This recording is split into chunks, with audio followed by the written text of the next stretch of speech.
CustomDollBaby.com. I occasionally get a request for a tour of my workshop.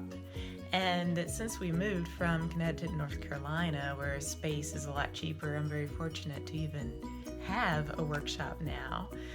Previously, I just had doll stuff strewn all over the living room. It was horrible.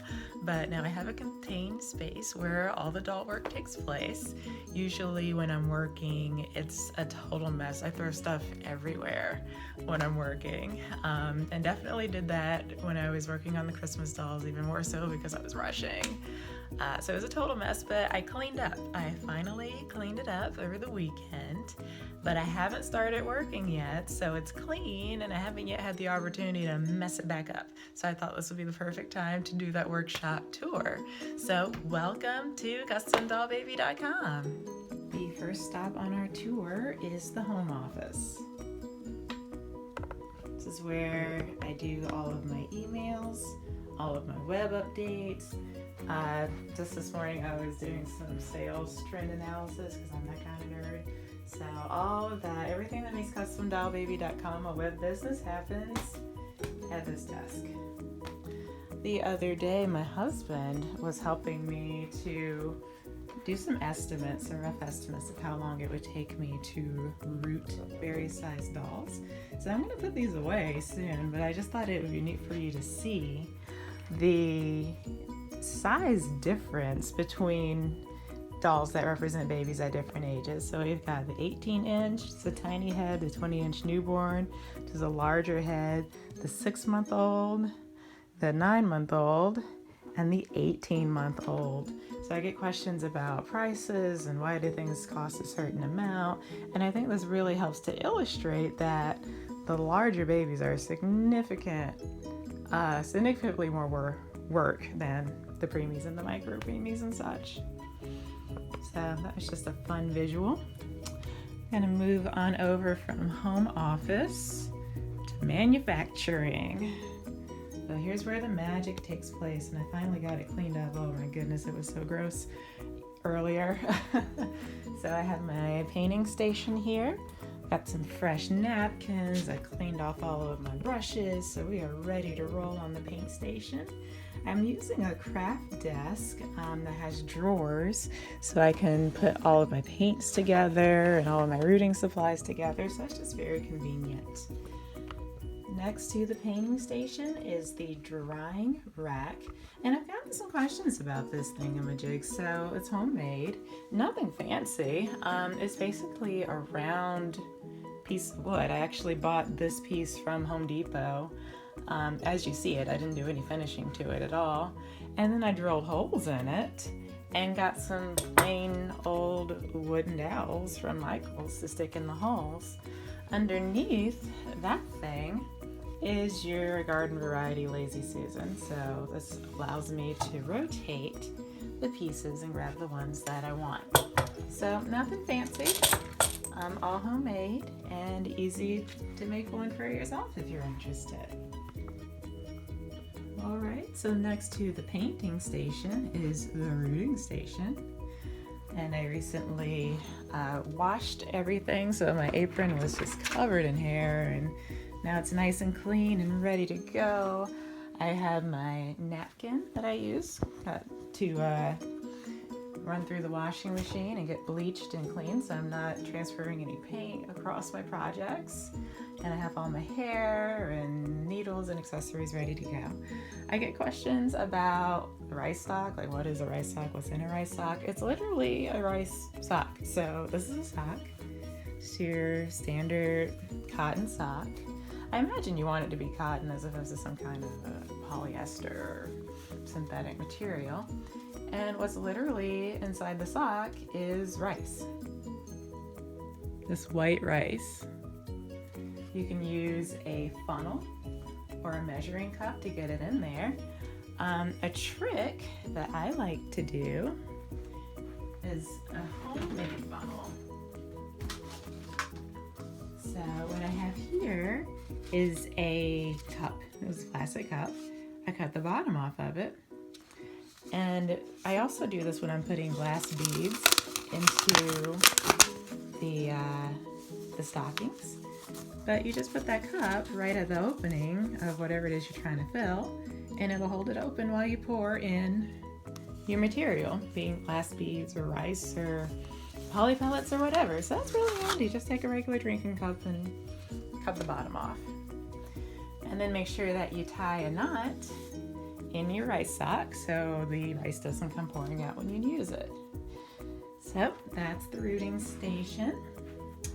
Next to or behind the rooting station or behind the manufacturing area is the photography section. And I'm gonna try to get it from a different angle so you can see the diffusers. There we go. So these are shoot-through umbrella light diffusers.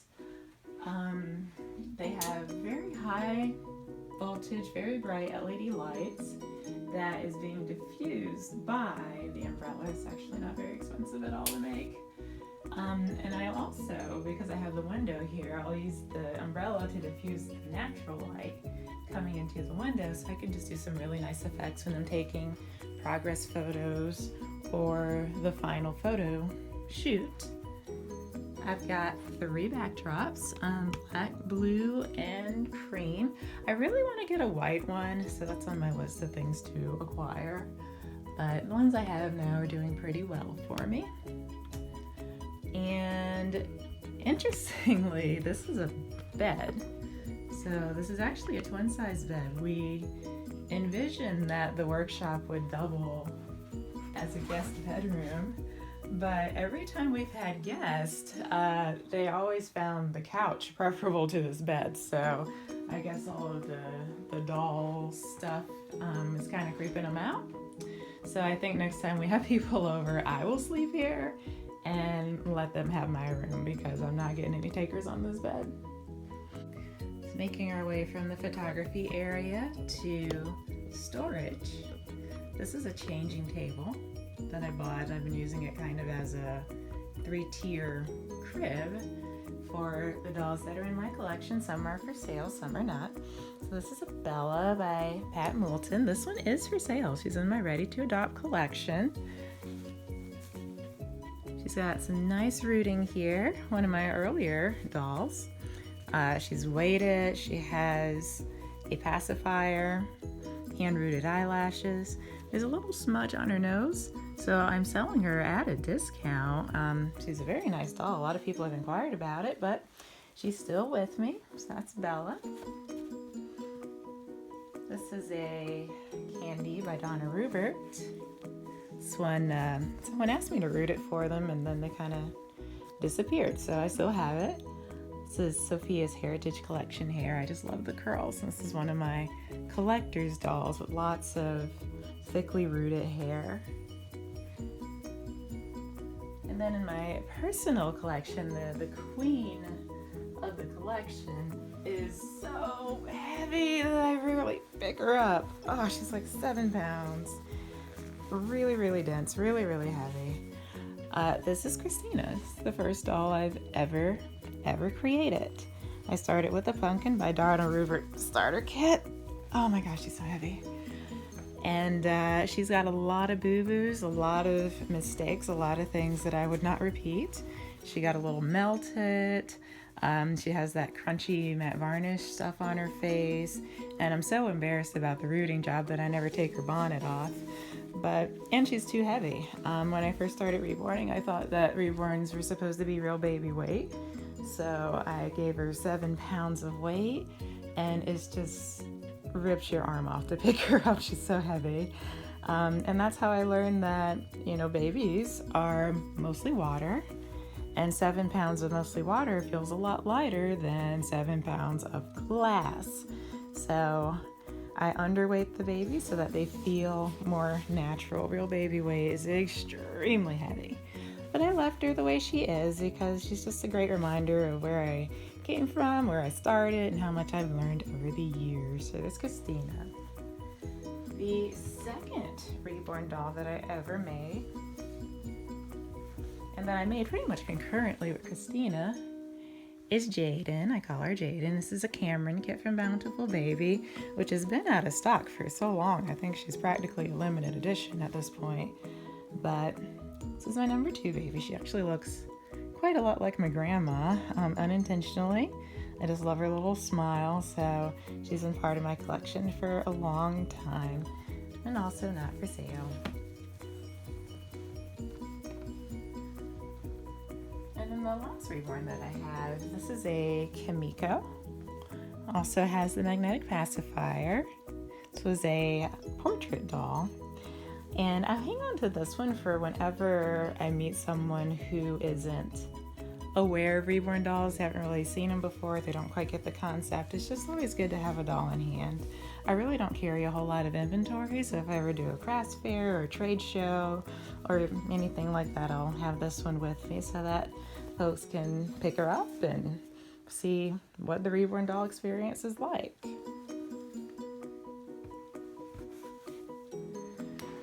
On the lower shelves here, goodness, I'm tripping on my own stuff. I have actually some of my childhood dolls, some of which I'm trying to restore and some I'm just hanging on to because I love dolls. So I don't know if you remember this. This is an Irwin doll. I don't even remember the name of the doll.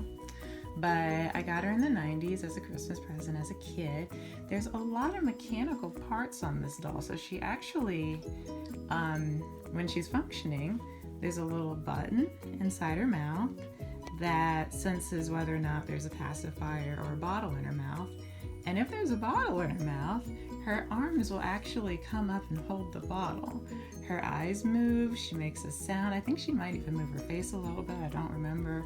It's been a while, so she's missing some parts. I'm hoping to restore her to her original condition. Along those lines, I have 2 more Irwin dolls. I'll just show you one of them because they're identical twins, which is essentially the same doll twice in different outfits. But yeah, these are also Irwin dolls that have the pacifier sensor, the eyes open and close based on the position of the doll. They have your, sort of traditional doll rooting, like I would do on my collector's doll. I haven't done too much restoration work on these. I've just been trying to keep them in good condition. So it's always fun to look back at your childhood dolls. What's so fascinating is, back in the 90s, dolls were very robotic. They had a lot of robotic parts. They were very sophisticated. And, it was like the play doll market was moving towards greater realism. I mean, in the 90s is when we also saw the first baby alive that actually ate food. I mean, it moved and, of course, came out the other end. But nowadays, the play dolls are just going more towards the cartoony look. So it's interesting to see how that market is trending, and hopefully it'll shift back towards realism again. So we've almost made it to the warehouse here. So the next stop on our tour.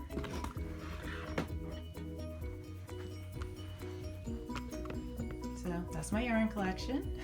I crochet and machine knit. I also make little things for my microframey babies because it's difficult to find things that are small enough for them. So most of the time I'll hand knit or machine knit their going home outfits.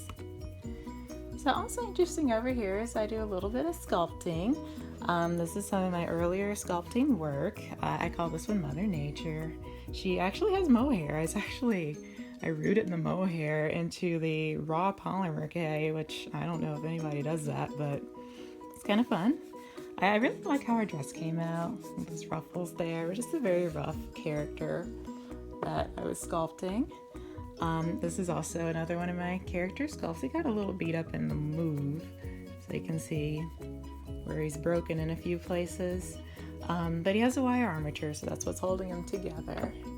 And I've also, when I have time, and time is not something I've had recently, but I've been working on infant sculpts as well. So this is a portrait of my friend's baby when she was just 2 weeks old. So I just love the picture that she sent me of her little one, and I've been trying to recreate her little look. So she still needs ears, still needs some work, but maybe one day we'll get her produced as a doll. And last but not least, here is the warehouse. Holy moly, it's a mess, right? My mother-in-law was actually here in October and she cleaned it up and she had everything all organized and neat, and you know, within a month I had it all messed up again. So yep, it's messy in there. So let's get out of here and go back to the part that I cleaned. But yeah, we call that the warehouse. That's where I store all my supplies. The last thing I wanted to highlight, well, actually two last things I want to highlight. The first is I wanted you to see my art collection. So these are poems and drawings done by one of my reborn mommies. I mean, they're truly magnificent. The one in the middle is actually me and my husband. It's a lot of fun. It's just gorgeous, gorgeous art that she does, and has sent these to me as gifts. The last thing I wanted to highlight is when you look around my web workshop, there's one important thing missing. There's no oven, right? There's no oven. I use heat set paints. How do I set the paints? Well, my oven is not in my workshop. And I would strongly suggest that your oven not be in your workshop, because vinyl, when heated, puts off some very toxic and nasty fumes, and you don't want to be breathing that while you're working. You want your oven to be in a well-ventilated area, outside, on a porch, in a garage, in a room that has a good exhaust system, so that you're not breathing that stuff while you're working. So my oven is not here. It's in another room where I can funnel the nasty air out and not breathe that during my working time. I hope you enjoyed your tour, and I will be back next week when we get to work creating some baby dolls. Thanks for joining me. See you next time.